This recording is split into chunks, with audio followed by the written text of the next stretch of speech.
모두가 다 그렇지는 않지만 보편적으로 바라보게 되면 남자들은 이성적이다, 그리고 여자분들은 감성적이다, 이런 얘기를 많이 해요. 뭐 전화 통화를 할 때에도 제가 가끔씩 그럴 때가 있어요. 용건만 간단히 합니다, 정말로. 뭐 아버님한테 전화를 한다거나 목사님한테 전화한다거나 뭐 길게 얘기하잖아요. 전화 받으시기 괜찮으시죠? 먼저 물어보시고 예 그러면 다른 게 아니라 이것 때문에 전화 드렸습니다. 그리고 답을 알면 예 감사합니다 하고 전화를 끊는 게 제 스타일이에요. 그런데 우리 사모, 오늘가 내 옆에 있는 가장 가까운 여성이니까 전화를 한번 하면 몇 시간을 하는지 몰라요. 이 얘기 저 얘기 또 그 얘기 하다가 또 맞다 그 얘기 하면서 또 다른 얘기로 다 너무나도 자연스럽게 넘어가는 거예요. 전화 통화를 가끔씩 이렇게 차량 운전을 하다가도 전화가 이렇게 와서 받게 되면 무슨 얘기를 그렇게 계속 하는지, 처음에 용건은 온데간데 없고 이 얘기 저 얘기 이렇게 하다 보면 시간이 금방 그렇게 지나가는 것을 바라보게 돼요. 물건을 살 때도 마찬가지예요. 남자들이 항상 올 때 이것 좀 사오세요 하면 뭐 사가라고 하고 정확하게 물고 다른 거 보지 않습니다. 마켓 딱 들어가면 그것만 뚜둑 쫓아가가지고 그거 딱 집어들고 나와요. 그런데 아시는 것처럼 대부분의 여성분들은 어떻게 합니까? 말 그대로 쇼핑이라고 하죠. 물건을 사러 가는 것이 쇼핑이 아니라 여자분들은 그냥 그것을 다 보며 지나가는 것이 쇼핑이더라고요. 그래서 예전에 결혼하고 얼마 되지 않아서 우리 사모하고 또 우리 노사모님하고 셋이 짐꾼으로 해서 이렇게 가면 제가 막 견디질 못해요. 살려고 분명히 뭔가를 이렇게 적어서 이렇게 갔는데 가다 보면 뭐 하나 또 멈춰가지고 한참 이거를 살까 말까 옆에서 막 언제 가나 이 생각만 하다 보면 나중에 뒤에서 한숨을 푹푹 쉬니까 나중에는 어떻게 하느냐, 당신 그냥 오지 말고 차 안에서 그냥 기다리고 있으라는 거예요. 전화하면 그때 나오라는 거예요. 왜냐하면 뒤에 가면서 계속 그거 살려고 온 거 아니잖아. 계속 이렇게 한마디씩 하니까 쇼핑을 즐기지 못하는 거예요. 그러니까 아예 차 있으라고 얘기를 하더라고요. 뭐 쇼핑을 이렇게 하는 것이 좋은 것입니다, 이걸 얘기하려고 하는 것이 아니라 오늘 우리가 살아가는 삶의 일들 가운데, 특별히 신앙의 일들 속에서도 목적한 바를 분명하게 정하고 그 일들을 위하여 그대로 나아가는 그 발걸음 가운데 있어야 되는데, 그 삶을 누가 보여주셨느냐? 예수님이 보여주셨다는 거예요. 그래서 예수님이 이 땅에 오셔서 십자가에 죽으실 때에 가상칠언이라고 하는데, 그 일들 가운데 6번째 그 예수님의 말씀이 바로 무엇이냐? 다 이루었다, 이렇게 말씀하시는 거예요. 십자가에 이제 얼마 남지 않는 육신의 그 죽음 가운데서 그 예수님께서 뭐라고 하느냐? 다 이루었다. 그리고 아버지여 내 영혼을 아버지 손에 부탁하나이다 하고 숨을 거두시는 거예요. 그런데 바라보게 되면 과연 예수님의 그 모든 사역들이 다 이루었다라고 이야기할 수 있는 것이 맞는가? 여전히 주님이 십자가에 죽을 때에도 병자들이 많이 있었고, 가르쳐야 될 사람들도 많이 있었고, 사랑해야 될 사람들도 아직 많이 남아 있는 것입니다. 그러니까 아직도 이 땅에는 어찌 보면 예수님의 손길을 바라고 예수님의 그 역사하심에 놀라운 일들의 가르침을 바라고자 원하시는 그런 사람들이 많이 있는데, 그런데 주님은 뭐라고 합니까? 그렇게 바라보면 1%도 그 사역의 어떤 일들 가운데에 사람들의 어떤 고민이나 고통이나 이런 것들을 다 완전하게 치유해 주신 것도 아닌 것 같은데, 주님은 다 이루었다 분명하게 선언하시고 숨을 거두셨다라는 거예요. 왜 예수님은 아직도 우리가 바라볼 때 해야 될 일들이 많이 있는 것 같은데 다 이루셨다라고 말씀하시고 사역을 끝내셨을까? 그건 바로 주님께 맡겨진 그 정해진 일들을 다 마치셨기 때문에 다 이루었다라고 선포하시고 그 모든 일들 가운데에 숨을 거두신 것입니다. 당시 예수님이 가지신 능력으로 할 수 있었던 일이 얼마나 많이 있었습니까?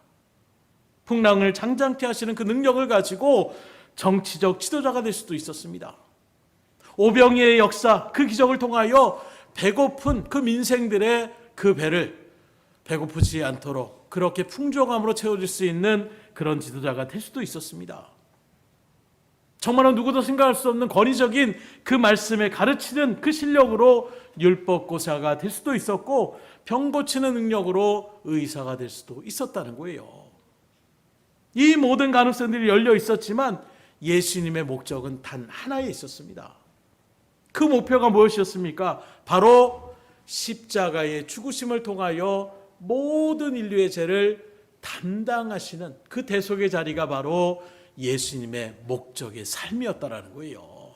곧 예수님이 이 땅에 인간의 몸을 입고 오셨을 때부터 주님께서는 어렸을 때부터 항상 주님의 목적은 다른 데 있지 않았어요. 더 많은 사람 내가 고쳐줘야지, 더 많은 시대에 빠진 사람들 내가 기운내게 해줘야지, 이게 주님의 목적이 아니라 그 모든 인간들의 죄를 대신 짊어지고 그리고 대속물로 십자가에 죽으시는 것, 이게 바로 예수님의 목적이었고, 그것만을 바라보며 주님은 발걸음을 옮기셨음을 예수님의 그 사복음서의 예수님의 행적들을 바라보면 우리가 바라볼 수가 있는 거예요.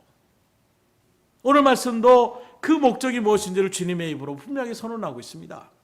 다시 마가복음 10장 45절을 보면 인자가 온 것은 바로 예수님 자신을 얘기하고 있습니다. 예수님이 이 땅에 온 것은 섬김을 받으려 하는 것이 아니라 도리어 섬기려 하고 자기 목숨을 많은 사람의 대속물로 주려 함이라. 예수님이 인간의 몸을 입고 이 땅에 오신 것은 사람들로부터 경배받기 위해서 오신 것이 아니라는 거예요. 오히려 그 사람들을 섬겨주시려고 오셨다고 말씀하고 있어요. 또 예수님이 이 땅에 오신 것은 사람들을 희생물로, 야 너 잘못했으니까 네가 희생물이 되어라, 사람들이 희생물로 만들어 나가는 것이 아니라 예수님 자신이 희생제물이 되시기 위하여 이 땅에 오셨다라는 것을 분명히 말씀하고 있는 거예요. 곧 예수님은 자신에게 맡긴 하나님의 뜻과 목적이 무엇인지를 분명하게 알고 있었다라는 거예요. 이 목적 하나만을 바라보면 주님은 끊임없이 그 길을 걸어가십니다. 그래서 제자들이 막 예수님의 기적 같은 일들 바라보니까 예수님 저기도 사람들이 지금 몰려 있습니다, 거기서 지금 예수님 찾고 있습니다, 이 말씀에 주님은 거기에, 그래 거기가 어디야 가는 것이 아니라 이제 되었다, 다른 마을로 가서 또 복음을 전하자, 분연하게 그 자리를 털고 나가는 거예요. 오병이의 역사를 나타냈을 때도 사람들이 야 이 사람 우리의 왕이 돼야 된다, 우리의 지도자가 된다, 그러면 우리는 살 수 있다, 그리고 예수님을 막 왕으로 추대하려고 하는 그런 조짐이 있습니다. 이때에도 주님이 그 군중들 같이 있어서 예 맞습니다, 제가 여러분들의 왕으로 왔습니다, 그들의 어떤 인간적인 추앙과 그런 경배의 일들 가운데 도취되지 않으셨어요. 오히려 제자들이 도취되었습니다. 야 이런 주님이 우리의 스승이냐, 우리가 스승 잘 따랐어 했을 때 주님은 그 제자들의 마음을 아시고 어떻게 합니까? 너희들 빨리 건너편으로 건너가라는 거예요. 이런 일들에 휩싸여서 본분을 잃어버리는, 목적을 잃어버리는, 영혼을 살리는 일들 가운데 쓰임받는 그 제자의 삶의 본분을 잃어버리고 세상 영역에 도취할 것 같은 그 제자들을 건너편으로 먼저 가라고 하십니다. 그리고 주님은 그 무리를 떠나서 한적한 곳에 가서 다시금 하나님 앞에 기도하셨던 것을 우리에게 보여주고 있어요. 그 사람들에게 휩쓸리지 않습니다. 어찌 보면 예수님의 그 사역을 바라보면 맺고 끊는 것이 확실해요. 하나님의 뜻대로 나아가는 일을 위해서는 사람들이 뭐라고 하든 거기에 치우치지 않습니다. 그것이 주님의 뜻이라면, 그것이 하나님의 뜻이라면 주님은 푸념하게 그 하나님의 뜻대로 나아가셨던 그 발걸음, 저와 여러분들이 그리스도인이라고 하는 것, 그 의미가 뭔지 몇 번 말씀드렸어요. 바로 예수님을 닮아가는 사람이라는 칭호를 받는 사람이 바로 여러분들입니다. 그렇다면 우리도 그 주님처럼 다른 것에 왔다 갔다 하는 것이 아니라 예수님이 하나님의 뜻대로 오직 그 목표를 단단했던 것처럼 오늘 저 여러분들도 주님을 본받은 그대로 우리를 향한 하나님의 목적하신 바 그때 뜻대로 살아갈 수 있기를 주님으로 축원합니다. 그래서 아무리 사람들이 요청을 해도 주님은 거기에 반응하지 않으시는 거예요. 몇 번 말씀드렸던 것처럼 성경에서 말하는 죄라는 단어는 우리가 흔히 얘기하는 도덕적인 또는 어떤 법치적인 성문법적인 이런 어떤 죄뿐만이 아니라 성경이 말하는 죄는 단언합니다. 관역을 벗어났다라는 거예요. 어떤 관역을 벗어납니까? 하나님이 목적하신 그 뜻을 위하여 여러분들을 그렇게 가라고 하셨는데 그 하나님의 뜻을 거스리고 다른 쪽으로 그렇게 나아가는 것, 그게 바로 죄라고 말씀하고 있는 거예요. 꼭 도둑질을 하고 또 사기를 치고 사람을 죽이고 뭐 여러 가지 이런 일들이 죄, 그것만이 죄가 아니라 성경이 말하는 근원적인 죄는 하나님의 뜻대로 살아가지 않는 그 모든 것이 죄라고 우리에게 말씀하고 있는 것입니다. 하나님이 이쪽으로 가야 되겠다. 하나님 지금은 현상이 맞지 않습니다. 그럼 내가 손해갑니다. 저는 이 길로 가야 될 것 같습니다. 이게 바로 죄라는 거예요.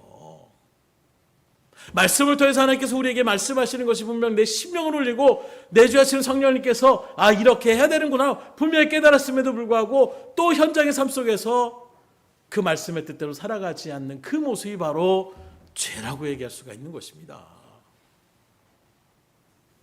하나님이 하라고 하신 그 일을 제쳐두고 엉뚱한 일에 에너지를 쏟는 것, 이것은 하나님의 편을 보면 죄인 거예요. 계속 우리가 마태복음 25장에 보면 달란트의 비유가 있습니다. 5달란트를 맡기고 2달란트를 맡기고 1달란트를 맡겼어요.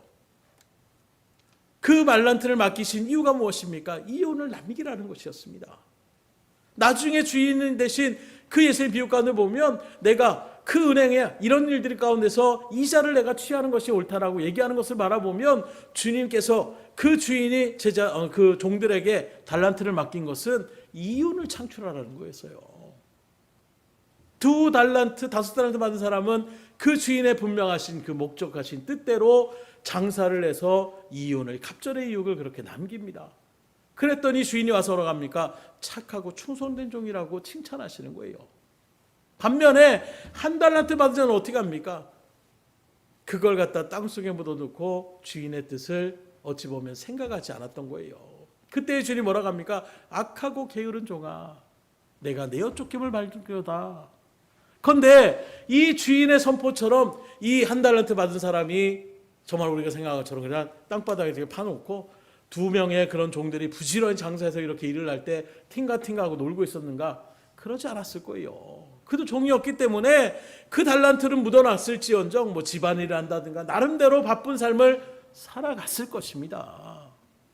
그러나 그 나름의 바쁜 삶을 살았을지라도 그것이 주인의 목적하신 바 그 뜻대로 나아가지 않았을 때에 주님의 평가는 악하고 게으른 종이라고 평가하는 거예요. 나 집안일 열심히 했습니다. 단지 그 달란트만 사용하지 않았을 뿐이지 이런 일도 했고요. 밭에 나가서 일도 했고요. 여러 가지 일들을 했습니다. 주인이 바라볼 때는 그것은 아니라는 거예요. 오늘도 많은 일들을 우리가 하며 나가고 있지만 우리가 정작 하나님의 일들 가운데서 맡겨진 바 그 뜻대로 나아가지 않고 내 뜻을 앞세우고 내 열심으로 아무리 부지런히 살아간다고 한들 정작 주님의 평가는 악하고 게으른 종이라고 평가받을 수 있음을 여러분들이 분명히 아실 수 있기를 주님으로 축원합니다. 그렇기 때문에 이런 일들 속에서 우리가 정말로 하나님 목적하신 것이 무엇인지를 잘 알고 거기에 집중하는 그런 삶을 살아야 되는데 그러기 위해서는 먼저 4가지를 우리가 청거해 볼 수 있어야 될 것 같아요. 오늘 그 4가지를 여러분들의 삶 속에서 또 신앙의 여정 가운데 잘 대입해 보셔서 나는 과연 그대로 잘 나아가고 있는가를 점검해 보시고 만약 그렇지 않은 부분이 있다라면 그 마음을 바꾸시고 주의 뜻 가운데 온전하게 서셔서 주님으로부터 칭찬받으며 나갈 수 있는 능력의 종들이 될 수 있기를 주님으로 축원합니다. 먼저 우리가 목적하신 바대로 온전하게 살아가려면 어떻게 되느냐?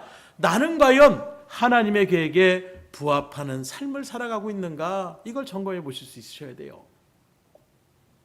오늘 새벽에도 나왔지만 로마서 8장 28절에 보면 우리가 알거니와 하나님을 사랑하는 자 곧 그의 뜻대로 부르심을 입은 자들에게는 모든 것이 합력하여 선을 이루느니라. 이 말씀에 보면 모든 것이 합력하여 선을 이루는 조건이 있어요. 그 조건이 바로 무엇이냐? 하나님을 사랑하는 자 그리고 그의 뜻대로 부르심에 순종하는 자가 바로 모든 일에 합력하여 선을 이루게 하여 주신다는 것입니다. 그렇다면 우리가 하나님을 사랑하고 그 하나님의 부르심에 순종하며 살아가는 삶은 어떤 삶이라고 얘기할 수가 있는가? 바로 예수님께서 이 땅에 오신 목적이 무엇인지를 우리가 바라보면 분명하게 알 수가 있는데 그건 바로 무엇입니까? 주님이 이 땅에 오신 목적은 영광을 받으러 온 것이 아니라 섬김을 받으러 온 것이 아니라 이 땅의 많은 생명들 그 영혼들을 구원하시기 위하여 자기 목숨을 내어 주셨던 것 이게 바로 주님의 사명이었다는 거예요. 그렇다면 오늘 우리 그리스도이라고 하는 그 예수를 닮아가는 예수님의 걸어갔던 그 발자취를 쫓아가는 우리들의 목적도 어디에 있어야 됩니까? 이 세상의 성공, 물질을 많이 모으거나 또 사람들에게 칭송을 받거나 이게 우리들의 목적이 아니라 내가 집을 하나 장만하고 거기서 남부럽지 않게 살고 사람들의 부러움을 그렇게 살면서 살아가는 것, 이게 우리의 목적이 아니라 그 영혼, 그 한 영혼 한 영혼들을 하나님의 구원의 복음의 은혜의 자리 가운데로 인도하는 것, 이게 바로 저희들을 하나님의 백성으로 하나님의 자녀로 불러주신 목적이라는 것을 우리가 잊어서는 안 된다라는 거예요.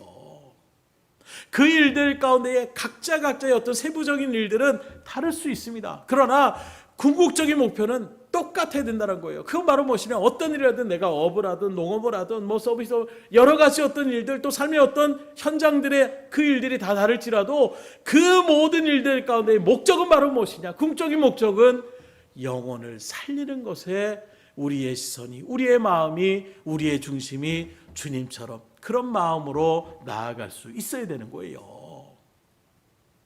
그렇게 본다라면 아직도 내일이 중요합니다. 내가 하고자 하는 그 일이 중요합니다. 내가 품고자 하는 그 비전이 중요합니다. 이런 일들 가운데 있다라면 성경적으로 바라볼 때에 진리의 말씀으로 구분하면 아직도 내 인생의 목표가 무엇인지를 제대로 알지 못하고 방황하는 인생이라는 거예요. 베드로전서 4장 2절에 보면 이런 말씀이 있습니다. 그 후로는 다시 사람의 정욕을 따르지 않고 하나님의 뜻을 따라 육체의 남은 때를 따라 살게 하려 함이라. 여기 그 후로는 바로 뭘 얘기하느냐, 이제 주님을 영접하여 하나님의 백성, 그리스도인이 됐다는 것을 이야기하고 있는 거예요. 우리가 정말로 믿음의 거룩한 구별된 성도라고 한다면 이제는 더 이상 이 세상의 어떤 욕심, 정욕, 이 일들을 따라 나가는, 이 세상의 어떤 가치관, 이 세상이 정말로 소망하며 나가는 그걸 우리가 같이 바라보며 나가는 것이 아니라 하나님의 뜻을 따라 살아가는 자가 바로 구원의 자리 가운데 있는 성도의 마땅한 자리매김이라고 우리에게 증거하고 있는 것입니다. 오늘 이 자리에 계신 저 여러분들은 예수님의 그 보혈의 공로로 새롭게 변화된 사람들이에요.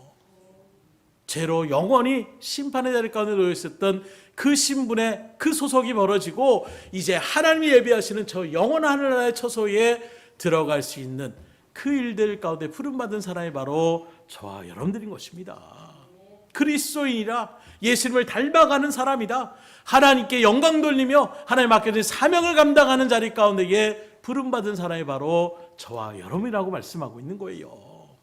그렇다면 정말 여러분들이 아멘으로 화답했다면 예 맞습니다, 옳습니다 분명히 여러분들이 고백했다라면 지금까지는 내 일이 중요했고 내 비전이 중요했고 내 인생이 중요했더라도 이제부터는 주님의 일이 중요하고 주님의 비전이 중요해졌고 주님을 위하여 살아갈 수 있기를 주님으로 축원합니다.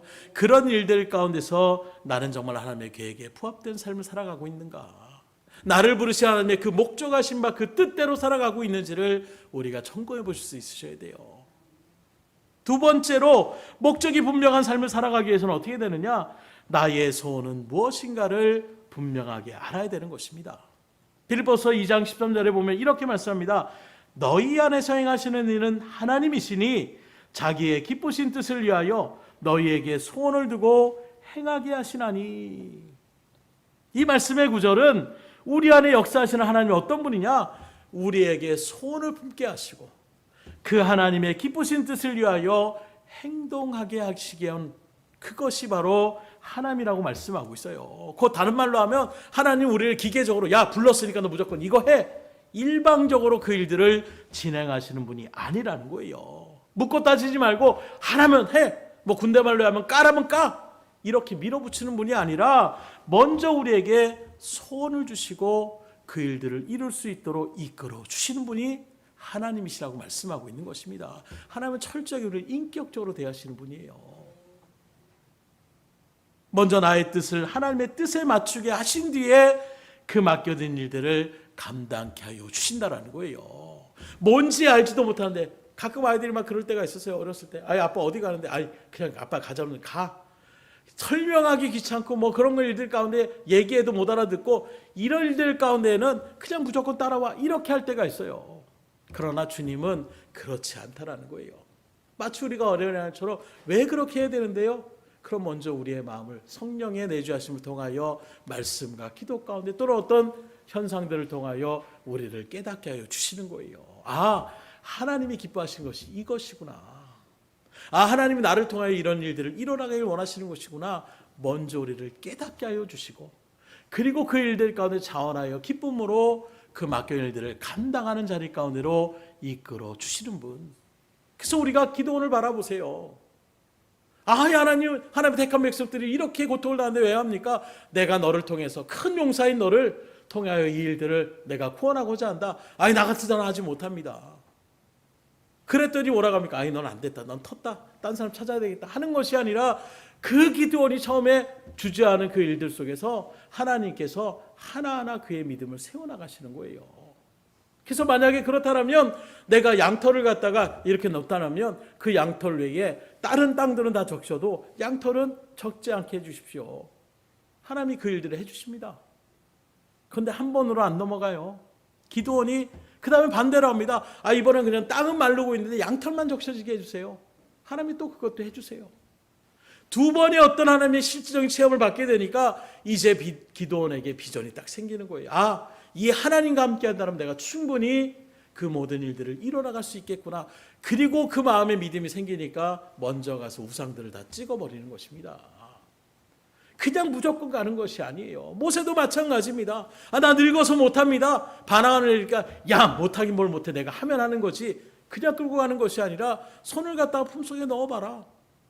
빼봐라. 뺐더니 나병이 확 일어나는 거예요. 다시금 손을 품에 넣어라. 그리고 빼봐라. 이제는 손이 온전해진 손이 되는 것입니다. 그걸 하나는 안 되는 거예요. 네 손에 쥔 것이 무엇이냐? 지팡이입니다. 던져봐라. 던졌더니 뱀이 됩니다. 그 지팡이의 꼬리를 다시금 뱀의 꼬리를 잡아라. 잡으니까 또 지팡이가 됩니다. 하나하나 하나님께서 그렇게 믿음을 세워가시니까 모세가 점점점 지도자의 자리 가운데 이끌어 가시는 거예요. 바로 이것이 하나님께서 자기의 기쁘신 뜻을 위하여 우리에게 소원을 먼저 주시는 것입니다. 그냥 비전도 없이 가는 것이 아니에요. 요셉이 끝까지 그 믿음의 자리를 지켰던 것도 어떤 것입니까? 두 번의 비전을 통하여 요셉이 그것을 확신케 하여 주셔서 하나님이 나에게 주신 그 비전을 붙잡고 나가는 요셉, 더 이상 세상과 그 일들 가운데서 범죄치 않는 거예요. 오늘 여러분들에게도 이러한 하나님께서 우리를 붙잡아 주심에 감사할 수 있기를 주님으로 축원합니다. 저도 마찬가지예요. 하려고 했다가 아예 안 될 것 같은데 주저할 때도 있었고 도망치려고 할 때도 있었고, 근데 하나님이 이 모양 저 모양으로 하나하나 깨닫게 하여 주시니까 주의 일들을 감당할 수 있는, 그리고 나오는 일들 속에서 또 어떤 어려움에 난관들이 부딪혔을 때에 아, 이전에도 하나님께서 그 일들을 이렇게 풀어주셨으니까 하는 그 믿음이 새겨지니까 이전보다는 덜 충격적으로 와닿을 수밖에 없는 거예요. 여러분들이 이런 일들 가운데서 그렇기 때문에 먼저 나를 향한 하나님의 소원이 무엇인지를 파악하셔야 돼요. 내 소원과 하나님이 원하시는 그 일들의 소원이 틀려지게 되면 문제가 발생되는 것입니다. 과연 지금 나는 뭘 하고 싶은가? 나에게 기쁨을 주는 일은 무엇인가? 내가 아무리 일을 해도 힘든 줄 모르게 하는 것이 무엇인가? 만족감을 느끼는 그것이 무엇인지를 먼저 우리가 청구해 보셔야 돼요. 그렇게 내가 관심을 갖고 열정을 가지고 나가는 그것이 나에게 맡겨진 사명일 수 있는 것입니다. 그런데 여기서 중요한 것이 있어요. 그건 바로 무엇이냐? 이러한 모든 관심과 열정들이 우리 주님이 목적하신 바와 그 뜻과 일맥상통하는가, 이걸 우리가 분명하게 파악해야 된다는 거예요. 만약 그것이 아니다라면 곧 주님이 우리를 먼저 구원하시고 부르신 목적이 무엇입니까? 영혼을 구원하라고 불러주셨어요. 근데 내가 게임을 너무 좋아합니다. 근데 그 게임의 일들 가운데 게임만 하는데 거기서 하나님의 영혼을 구원하는 일들의 그 모습과 전혀 상관없는 일들 가운데 내가 서 있다라면 그건 하나님이 나를 향한 소원이 아니라 그저 내가 즐거움에 따라가는 그런 자리일 수밖에 없는 거예요. 그건 하나님과 아무런 상관이 없는 그런 즐거움의 자리일 수밖에 없는 것입니다. 그건 하나님께서 우리에게 주신 소원이 아니라는 거예요. 그렇기 때문에 우리는 어떻게 질문을 던져야 되느냐? 영혼 구원하는 그 일을 하기 위하여 지금 나에게 어떤 소원이 있는가? 우리 김종민 씨하고도 그런 일들을 우연히 이렇게 듣게 되어져서 물어봤어요. 왜 늦은 나이에 그렇게 다시금 신학을 공부하려고 하느냐. 충분히 내가 바라보니까 신학적으로도 토대가 다 마련되어 있는데 굳이 뭐 또 신학을 그렇게 배우려고 하느냐. 그랬더니 자기의 어떤 그 주관적인 얘기를 딱 하더라고요. 그 얘기를 듣고 제가 그렇다면 공부해보는 것도 나쁘지 않겠다. 오히려 응원한다. 이렇게 제가 말씀을 드렸던 적이 있어요. 그냥 어떤 나의 신의 양의가 아니라 어떻게 하면 그 사람들에게 복음으로써 더 그 일들 가운데서 하나님의 복음을 확실하게 전하며 나갈 수 있는 그 자리 가운데 소망을 품고 나가니까 하나님께서 그 일들을 이뤄나가시도록 인도하여 주실 거예요. 하나님의 복음에 다른 박질을 할 때 하나님은 반드시 역사하여 주실 것입니다. 여러분들의 일들도 마찬가지예요. 똑같은 게임을 해도 그 게임을 통하여 내가 정말로 그 일들 가운데 최고가 됐을 때에 하나님께 영광을 돌리고 또 그 일들을 통해 사람들에게 조금이나마 이 게임 자체가 중요한 것이 아니라 그 게임을 갖다가 뭐 세미를 한다거나 뭐 사람들에게 이야기할 때에 하나님의 복음을 내가 같이 증거하며 나갈 수 있는 하나의 매개체로 내가 사용하겠다고 한다면 그것은 하나님이 주시는 목적과 일맥상통하게 되는 거예요. 주님이 그 귀신을 쫓아내고 병자를 고쳐드린 건 무엇입니까? 사람들은 거기에 꽂혀서 주님을 찾아왔지만 주님은 그 일들을 통하여 사람들을 모으게 하셨고 집중하는 그들에게 진리의 말씀을 선포하기 위하여 그 일들을 사용하셨던 거예요. 그저 병자들을 고치게 이 땅에 오신 것이 아닙니다. 귀신만을 쫓아내게 오신 것이 아니라 궁극적인 주님의 목적은 영혼을 구원하게 오셨다는 거예요. 그러면 여러분들이 정말로 이런 일들 가운데 내가 정말 열심히 나가고 있는 그 모습이 그 소원이 정말로 하나님의 그 뜻과 그 하나님의 기쁘신 뜻과 부합되는 자리라면 최선을 다하여 달려가시고 만약에 그렇지 난 아무리 생각해도 이건 하나님의 그 일들과는 상관이 없다고 생각하신다라면 깊이 있게 상고하시고 주님 앞에 기도해 볼 수 있으셔야 돼요. 서두에 말씀드린 것처럼 우리의 소망은 이 세상의 성공이 아닙니다. 이 세상의 행복이 아니라 이미 저 여러분들에게는 천국이라는 놀라운 은혜의 자리를 예비해 놓으셨어요. 그 일들 가운데 여러분들을 통해 하나님은 한 영혼 한 영혼을 구원하시게 하여 불러주신 존재임을 우리가 그 목적을 잃어버리면 안 된다는 거예요. 주님은 아무리 사람들이 웅성거리고 아무리 사람들이 우리의 왕이 되달라고 하더라도 거기에 휘둘리지 않았던 것은 그 목적이 흔들림이 없는 것입니다. 그 주님의 제자답게 여러분들도 흔들림 없이 이 목적을 그대로 이루어 나갈 수 있기를 주님으로 축원합니다. 그래서 회사 생활을 하든 뭘 하든 그 자리에서도 내가 하나님의 자녀로서 하나님의 복음을 드러내는 자로서 그 일들 가운데 어떠한 일들을 해야 된다는 것을 먼저 기도로 준비하시고 그 일들을 이루어 나가신다라면 그 자리가 바로 복음 증거의 자리가 되는 거예요. 세 번째로 목적이 분명한 삶을 살기 위해서는 나에게 가진 능력은 무엇인지를 먼저 파악할 수 있으셔야 됩니다. 로마서 12장 3절에 보면 이런 말씀이 있습니다. 내게 주신 은혜로 말미암아 너희 각 사람에게 말하노니 마땅히 생각할 그 이상의 생각을 품지 말고 오직 하나님께서 각 사람에게 나누어 주신 믿음의 분량대로 지혜롭게 생각하라. 이 말씀의 구절에 보면 마땅히 생각할 그 이상의 생각을 품지 말라. 이 말은 무엇을 말하느냐? 하나님이 허락한 믿음의 수준이 있고 분량이 있고 한계가 있다라는 거예요. 그러니 그걸 넘어서서 너무 지나친 열정과 비전을 품으며 나아가지 말라라는 것입니다.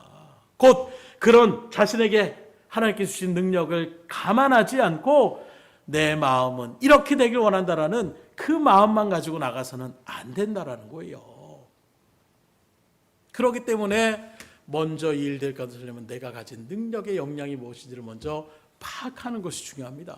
그래서 5달란트를 주신 사람도 있고 2달란트를 준 사람도 있고 1달란트를 준 사람도 있는 거예요. 뭐 어떤 분들 그래요. 음치입니다. 박치입니다. 전혀 못해요.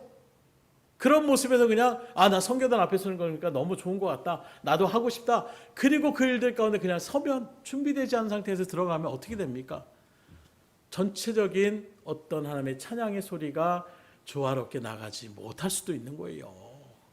물론 그렇다고 해서 나는 음치고 박치니까 무조건 하지 마라. 이건 아니라 내가 그것을 앞에 기도하며 하나님의 일들 가운데 영광 돌리게 하는 준비해서 누구보다 더 열심히 노력해서 그 일들 가운데 정말로 하나님의 뜻을 품고 나아가면 하나님이 또 변화시켜 주시기도 합니다. 그런데 대부분 하나님의 보편적인 은혜는 내가 가진 다른 역량이 있다라면 딴 사람에게 없는 나의 주신 그 달란트를 가지고 사용하는 것, 이것이 주님께서 우리에게 바라고 원하시는 거라는 거예요.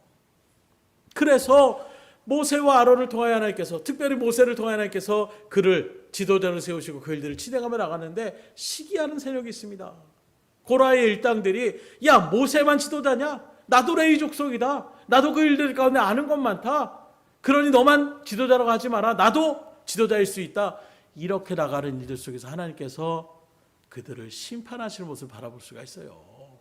그들도 나름의 족장에 지위를 그분께서 줬음에도 불구하고 거기에 만족하지 않고 하나님께서 정해주신 그 일들의 그 너머를 넘보는 일들 가운데 서다 보면 어떻게 됩니까? 그래서 예전에 그런 재미있는 동화 얘기도 있어요.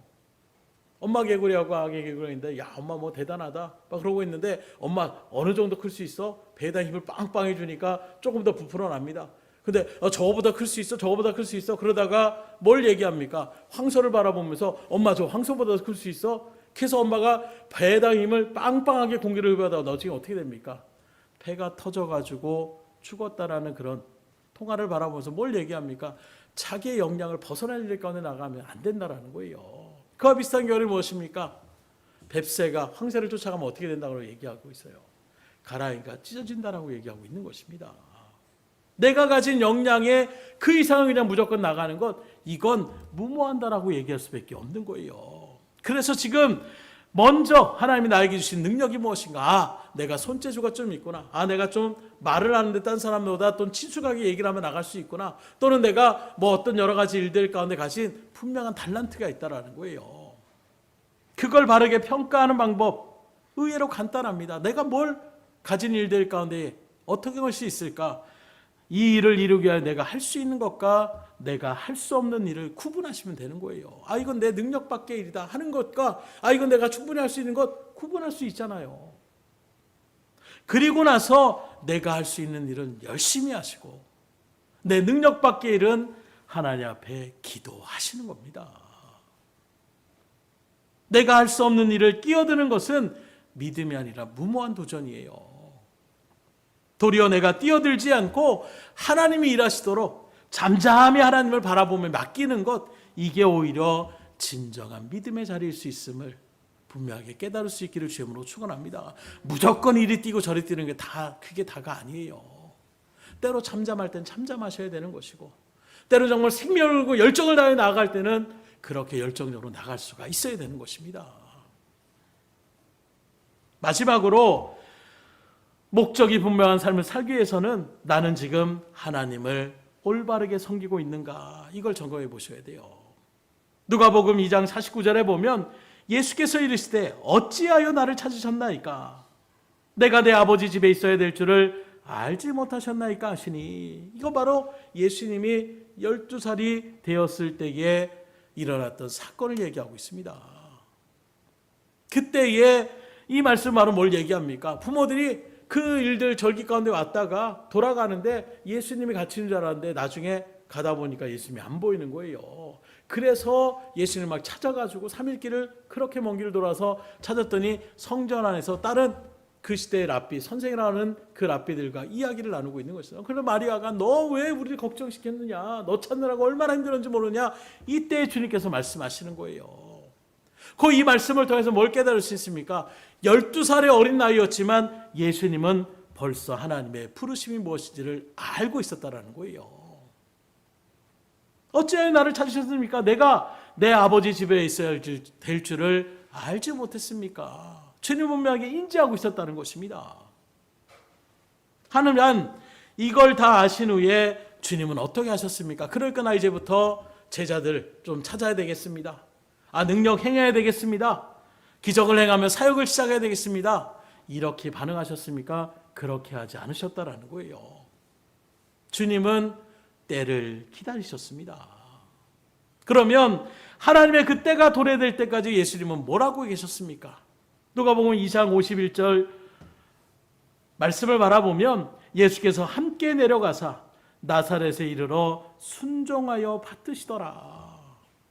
곧 하나님께서 이제 그 주님을 통하여 이루시고자 하는 그 십자가의 사역의 그 일들 가운데 서시기 전에 주님은 그때가 올 때까지 철저하게 준비하시고 또 하나님께서 자기에게 맡겨주신 그 삶의 현장에서 충실한 삶을 살았음을 성경 우리에게 기록하고 있어요. 그래서 우리가 아는 것처럼 30대가 될 때까지 목수로서 그 일들의 삶을 이루어 나가셨음을 우리는 성경의 말씀을 통하여 알 수 있는 것입니다. 그렇다면 오늘 우리들에게도 동일합니다. 예수님과 같이 분명한 목적을 위하는 그 삶을 살아가고 싶으시다면 주님대로 주님처럼 그렇게 따라가시면 되는 거예요. 곧 그것이 바로 무엇이냐? 삶의 현장에서 가족들을 사랑하며 직장에서 열심히 살아가는 것, 이게 하나님을 섬기며 나가는 자리임을 우리가 알아야 된다는 거예요.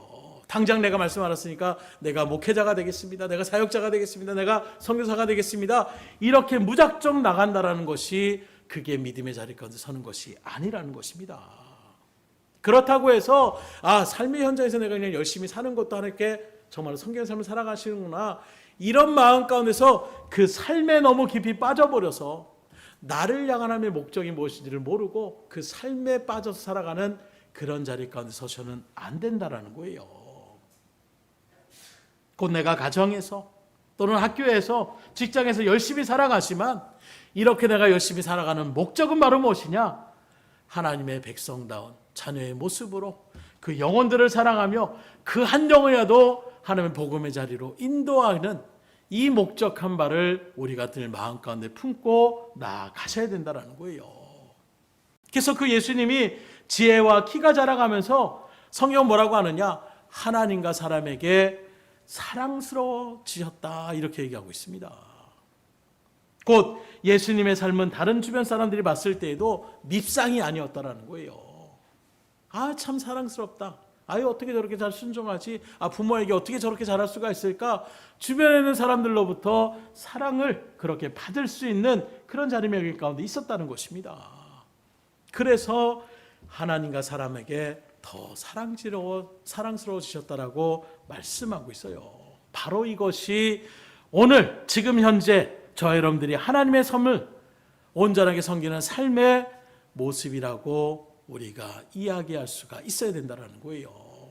직장에 나갔더니 믿음의 사람들 바라보면 뺀질이들, 일도 안 하고, 주일이면 주일하고 빠지고, 토요일 날은 봉사한다고 빠지고, 수요일 날은 하지, 저 사람 때문에 일만 더 많아지고, 이런저런 일들 가운데 구설수에 올라가시면 안 돼요. 오히려 정말로 여러분들을 바라봤을 때 저분만 있으면 왠지 마음이 기뻐지고, 저분만 같이 일하면 뭔가 내가 기운이 나고, 이런 모습들 가운데서 여러분들이 누구보다도 열심으로 성실하게 그런 모습들을 그 평소의 삶 속에서 비춰줘야 되는데, 마치 세상세를 바라볼 때는 자기 이익만 챙기며 나아가는 이런 모양들, 그런 얘기들을 너무 많이 들어서 그래요. 심지어 사업을 하시는 그런 장로님들이 이야기할 때에도 오히려 교회 다니는 사람들은 뽑고 싶지 않다라고 이야기하는 이런 얘기들이 왜 나오겠어요? 자기가 해야 될 어떤 회사의 책임을 생각하지 않고, 물론 그 일들 가운데서 주님의 일들 가운데 봉사하는 일들이 세상의 일들, 내가 직업을 내려놓더라도 그렇게 나아갔지, 그런 어떤 믿음이라는 거 좋습니다. 그러나 적어도 그 자리 또한 하나님이 나에게 맡기시는 삶의 터전이요 복음의 현장으로 우리가 살아가는 마음의 자세로 나아갈 수 있어야 된다는 것입니다. 그렇게 될 때에 거기서 복음을 증가하며 나갈 수가 있는 거예요. 우리가 복음을 나누고 복음을 증가하며 나가는 자리는 우리가 모여지는 이 자리가 아닙니다. 여기서는 우리는 하나님의 뜻이 무엇인지를 같이 나누고 또 도전을 받고, 그리고 정말로 여러분들이 맡겨진 사명을 감당하는 자리는 교회가 아니라 여러분들의 삶의 현장에서 복음을 증거하는 사람이 되셔야 되는 거예요. 근데 어느 순간에 이것이 잘못되어서 교회 안에서만 뭔가 섬기고 교회 안에서만 뭔가 성실이 나타나고, 세상으로 나가자마자 교회 문만 나가면 그저 세상 사람보다 더 그냥 자기중심적으로 나아가는 이런 모습들, 그러다 보니까 지탄을 받고 온전하게 하나님의 영광을 드러내지 못하는 이런 안타까움의 현장들을 우리가 바라볼 수가 있는 거예요. 하나님을 향한 분명한 꿈이 있다라고 해서 당장의 현실을 무시하고 가정을 저버리고 직장을 포기하고 이렇게 살아가서는 안 되는 것입니다. 이런 일들을 사이비와 이단들이 얼마나 교묘하게 이용해요. 그래서 가정이고 직장이고 다 때려쳐라. 야, 우리가 하나님 앞에 나아가지. 말로는 얼마나 좋습니까? 하나님께만 집중하자. 근데 이거는 하나님의 말씀을 반쪽만 알고 삐뚤어지게 하는 거예요. 그리고 결국에는 그 발걸음 속에서는 하나님께 충성하는 것이 아니라 한 개인의 교주에게 충성하며 나아가는 이런 모양을 취하며 나가지 않습니까? 믿음의 신앙은 내 자신의 삶의 천전을 다 무시하는 게 아닙니다. 물론 때로 하나님께서 때가 되었을 때 그 모든 것을 내버리고 주님만을 따르며 나아가라는 사명을 부여할 때도 있어요. 그때 주님은 그때가 됐을 때에 그 삶의 터전을 내려놓고 이제 천국의 복음에 다름박질합니다. 제자들에게도 내 모든 것들을 내려놓고 나를 따르라 말씀하실 때가 있는 거예요. 그러나 무조건적으로 모두가 다 그렇게 나가는 것이 아니라 먼저는 내가 삶의 터전 가운데 그리고 하나님께서 강건적으로 나에게 주장하며 나가실 때가 있다라면 그때 우리가 분연하게 일어나서 주님의 뜻대로 나아가시면 되는 거예요. 하나님의 분명한 소명이 없는데 분명하게 하나님께서 어떤 일들을 나에게 제시하거나 이런 일이 내 가운데에 분명하게 나타나지 않은데 무작정 모든 거 다 팽개치고 산으로 들어가고 무리를 지어서 이런저런 일들 가운데 집단을 이루고 그리고 거기서 찬양만 하고 말씀만 묵상하고 이렇게 나가는 것은 결코 하나님의 뜻이 아님을 분명히 아실 수 있기를 주님으로 축원합니다. 성경을 바라보세요. 하나님께만 사랑스러운 것이 아니라 사람들에게도 사랑스러웠다라고 말씀하고 있어요.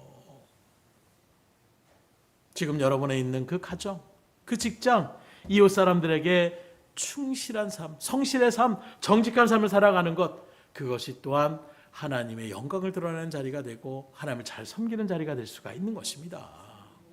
이렇게 충실한 삶을 살면서 복음을 어떻게 전할까? 이때의 복음을 전할 수 있을까? 하나님, 내가 지금 이때 복음을 제시해도 되겠습니까? 끊임없이 마음가운데 목적이 있는 사람은 대화하면서도 그것을 기도하며 나갈 때가 있어요. 이야기를 들으면서도 하나님 이때 어떻게 해야 됩니까? 어떤 말을 해야 됩니까? 어떤 말씀으로 그에게 하나님의 뜻을 전달해야 됩니까?